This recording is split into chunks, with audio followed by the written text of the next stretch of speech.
Hey, isn't it a little bit early for this? What do I mean? I mean this whole summoning me up thing. The sun isn't even up for for his sake. What's so important that it couldn't wait until after breakfast? Oh, come on. Are you really going to be one of those fuddy-duddy types that's all formulas and proper way of doing things? Fine, fine. From the foulest depths of the abyss, you have summoned me.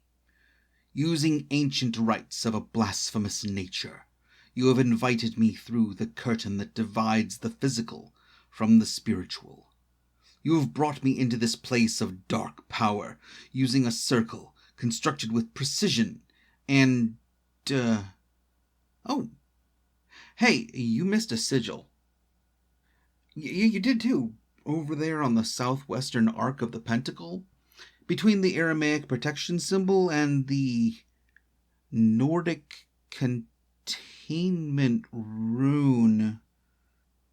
Wow, you kind of cobbled this thing together, didn't you? No, I'm sorry. It's a very nice summoning circle. Really, I mean, yeah, it has a few problems. And it really needs to be optimized for power consumption. But for a first timer, you did a great job. Oh, well, maybe. Just saying, you should practice your Latin conjugation as well.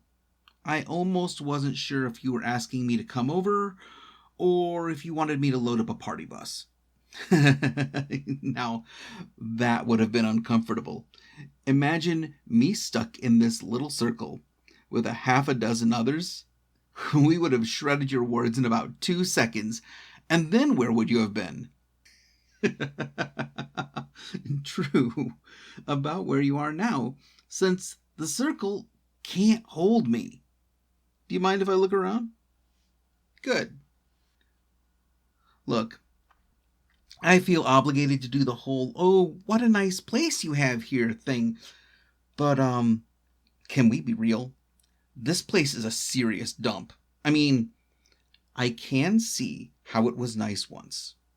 But when was the last time that you dusted in here? I can see that you at least swept before painting the ritual circle on with... What in the hell is that? It's supposed to be done in blood. I'm sorry, did you say black cherry Kool-Aid? That's not even a bodily fluid. Well, okay, maybe if you're a 5-year-old. But for most of us it isn't. Yeah, the bluntness is a side effect of summoning an infernal being before they've had their morning coffee. Look, I have to say, this is profoundly half-assed. I can see 3 empty bottles over in the corner next to the diabolical text, so I'm just gonna ask, are you okay? Yes, I'm serious. Yeah. I understand that I'm supposed to show up, see what a mess you've made of the mystic bindings, and just smile as I go all, this is an attempt at collecting debt, and our recordings will be used for that purpose. But to be absolutely straight with you, you are a freaking wreck. I'm not even sure how much your soul is worth in its current state. Oh, come on.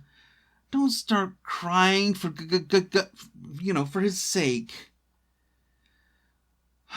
Come with me. Wait, first, we can't leave an unattended fire in the house. It's not safe. Why wouldn't I be concerned about safety? Fire safety is everyone's responsibility. Of course, since you may, not pointing fingers, just saying, may be drunk, you probably shouldn't have had it in the first place. Now, back to what we were doing. Yes, I'm picking you up. Yes, I'm very strong. Now, where is your kitchen? Through here? Okay. So, it wasn't just that room. The rest of this place may be worse. Sit here. I'm making coffee. Do you want some? Because he knows that I need it. Look, I know things are bad. I mean, you don't go from stubbing your toe to summoning incarnations of evil intent. This has been a long, very hard descent for you. What do I know about it? More than you can even guess. You see, I was there when it started. You were, what, 8 years old when she left? She was your whole world back then. You were too young to really understand what was happening, of course. You saw the fervent, hushed conversations and saw the meaning-infused glances. But then it was over. She was gone, and she took a huge piece of her with you.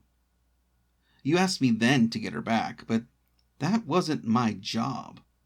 Still, to be brutally honest, it was better as it all fell out. You weren't around for the worst that was going on, and your little child's mind couldn't contemplate or process it. It's good that you didn't. Trust me, there were no saints in that hidden war. Only victims. You don't remember talking to me.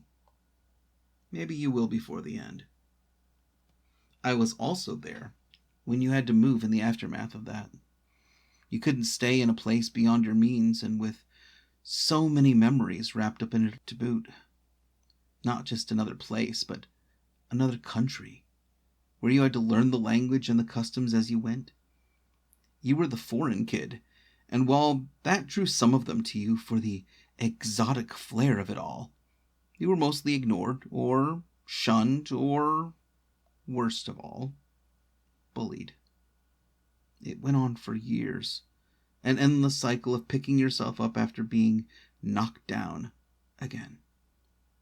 You asked me so many times to help you end it and give them back what they so richly deserved, but that also wasn't in my job description back then. In the end, you reached the end of your patience and you stood up for yourself. Yeah, they broke your arm, but they also left you alone after that. You showed them that the, quote, foreign dog, unquote, had teeth. I thought that you might be okay after that, you know. Oh, here's your coffee. Of course I know how you take it. You like it too sweet for my taste, but to each their own, you know. Oh, you know, him. That's hits the spot. Where was I? Recounting your life? Yeah, I do seem to know about you for someone you just summoned, don't I? Small world. Or small hell, I guess in this case, isn't it? 10 years over there. Your grades were impressive, and you had shown yourself particularly talented in your area of specialty. We both know what I'm talking about, right? You had even found someone special. And though you hadn't outright said that you were dating, you kissed them under the stars one night after walking them home. Oh, you both knew that their parents would never agree. So you just didn't ask. You enjoyed the sweet little pocket of love that you had carved out against all the odds. While it lasted, anyway. 10 years. 10 years, and you got dragged away from all that you had built back to the country of your birth. You tried so hard to stay. You applied for extensions and new types of visas, but the fact was that you suddenly found yourself without support. If you'd stay, it wouldn't be for school like you had hoped, but for work, and you just didn't have the skills that they were looking for in a work visa back then. Yeah, I know. It's like feeling the heartbreak all over again. Let me grab... Here. Yeah, tissues. I have zero idea why you keep them under the sink, but you do you, I guess. Where were we? Ah, yes, the hollow years. That time that you spent going through the motions, afraid to let anyone in again, afraid to be left behind, afraid of what fresh hell might rear its head. You asked if you were cursed, but you weren't really listening when I told you that you weren't. You worked hard, and you got into the master's program for your area of giftedness. I was so proud of you. You began to loosen up, and even gathered a handful of friends to nerd out with. You began to live. And then... and then they came back. That one that you had loved and lost in another time in a distant country got their student visa and came back to you. Came to your very school, in fact. Yeah. It was like they had never left. The years between all disappeared, and you were in each other's arms again. I was so happy for you. I wish I had known then that it was the high right before the fall. Done? Hold on. Let me rinse out the cups. And you know what? Come on. It's a nice day. We can sit on the porch. Yes, the back porch is fine. I doubt that your neighbors would be sanguine about a demonic presence, even if they were just chilling and enjoying the sunshine. Oh, good. Him, it's a nice day. You don't want me to go on. I understand that it's fresh for you. It's fresh for me, too. I was there, remember? I was there the night that you slept together for the first time. I was there when you got on one knee and you asked them to marry you, and they enthusiastically agreed. I was there when the two of you began to make your plans, including buying this place. I was there while you waited at the church for them to arrive on the big day. I was there when the police came to tell you about what had happened. A stray shot during a botched robbery. They had had your favorite snacks in their hands as they died. And even though they wouldn't have felt a thing beyond a flash of dread, you felt it all for them. The rage and the sorrow and the pain and the fear. And then their killer was given 3 years. 3 years for manslaughter. That was the moment when everything changed. That was when it all ended for you. You lost everything. Your future spouse, your future home, your future job prospects. All a descent into grief-stricken madness, where you picked up a diabolic tome and drunk-dialed me. So I'm going to ask, what can you possibly want that can make sense of the pain, and before breakfast, no less? No, I can't bring them back. If you'd actually read that book, then you'd know that. If I could have, don't you think I would have? If I could have saved you the pain, I would have done so in a heartbeat. A fraction of a heartbeat, in fact. I would have stopped every tragedy and given you the happily ever after that you so richly deserved. I would have given you the life that I wanted for you to have. Yes, I suppose that I can give you revenge, but, is that what you want? You do realize that it won't bring them back, right? It won't repay the loss. A moment of suffering on their part to balance the eternity that you have ahead?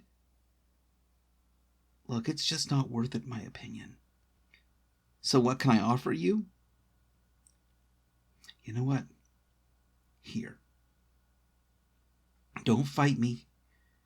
Just let me hold you. I'll sit back down and I'll wrap my arms around you and I'll hold you tight. You can just press your face into my chest and my shoulder, and you can cry. You should just cry and let all of that poison out. That's right. I'm here. I've always been here, and I always will be. Who am I? Haven't you guessed by now? I was your guardian angel. I was there to protect you. And while I did okay at some parts of it, I was not nearly successful enough. I held you as you cried at night, and I bitched at my superiors over the things that they were putting you through. It wasn't fair, and I gave them a piece of my mind again and again and again. I had a rep. A bad seed, that's what they called me. But at least they let me stay with you. At least until your love died. I assaulted a seraphim over that one in my anger, and they pulled my halo and wings, and they sent me to hell. They left you alone in the worst time of your life because I was still struggling to find a way back to you. But then you opened the door for me. You requested a demon, and I freshly was one. So I came to you. Look, I got here as quickly as I could, and for the first time in all of our years together, I can hold you in true arms and kiss your head with true lips. I have loved you since you were given to me, and I'm sorry that I was not better at my job. I'm sorry that the celestial bureaucracy really screwed you over, and I'm even more sorry that I couldn't stop them. Him. But I'm happy to be with you. I'm probably going to be an even worse demon than I was an angel, just to be straight, but I'm yours now. I am here now so that you can know that you are not alone. And that this is not the end. All of your life, all of everyone's lives, are ups and downs, despite how high the rise or how swift the descent. We all, like you long ago, in another country, get knocked down and pick ourselves back up again. And over time we learn to live with the pain, and we build a new life until the next thing comes and knocks us down all over again. But I will tell you this. You will get through this. We will get through this, because I am never leaving you again. So, when you feel a little better, maybe we can start cleaning things up. Both of us. But first, how about some breakfast? Because I am starving.